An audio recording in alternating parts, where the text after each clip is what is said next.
இது டெசிமல் நம்பருக்கு நம்ம எப்படி HCF எடுக்கணும் அப்படிங்கிற சம்.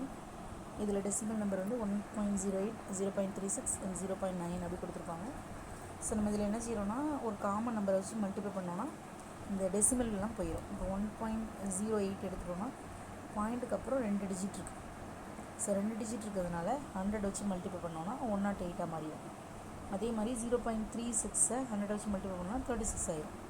0.9 100 வச்சு மல்டிப்ளை பண்ணால் 90 ஆயிரும். ஸோ 3 நம்பரையும் சேம் நம்பரால் மல்டிப்ளை பண்ணணும்.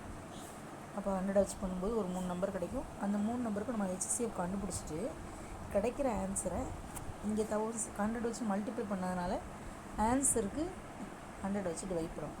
ஸோ இங்கே வந்து நான் எழுதியிருக்கேன். இப்போ இங்கே பண்ணோன்னா 2 எடுத்தோன்னா 5 2 8, 4 2 5 2 10, 4 2 8, இங்கே 18 வரும், இங்கே ஒரு 45 வரும். ஸோ அகெயின் என்ன போடலாம், 3 போடலாமா? 3 போட்டோம்னா இங்கே ஒரு 18, இங்கே 6, இங்கே 15. அகெயின் 3 போடலாம். 6 3 18, 2 3 6, 5 3 15 போடலாம். அதுக்கப்புறம்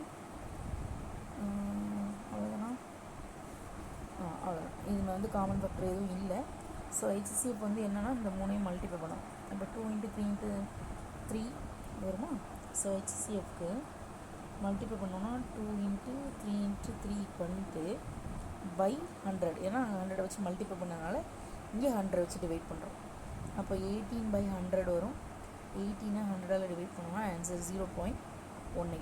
ஸோ எந்த டெசிமல் நம்பராக இருந்தாலும் ஃபஸ்ட்டு நம்ம வந்து ஹோல் நம்பரை மாற்றிட்டு மறுபடி என்ன நம்பர் வச்சு மல்டிப்ளை பண்ணுறோமோ அந்த நம்பரால் டிவைட் பண்ணுறோன்னா போதும். இதுதான் ஆன்சர். தேங்க்யூ.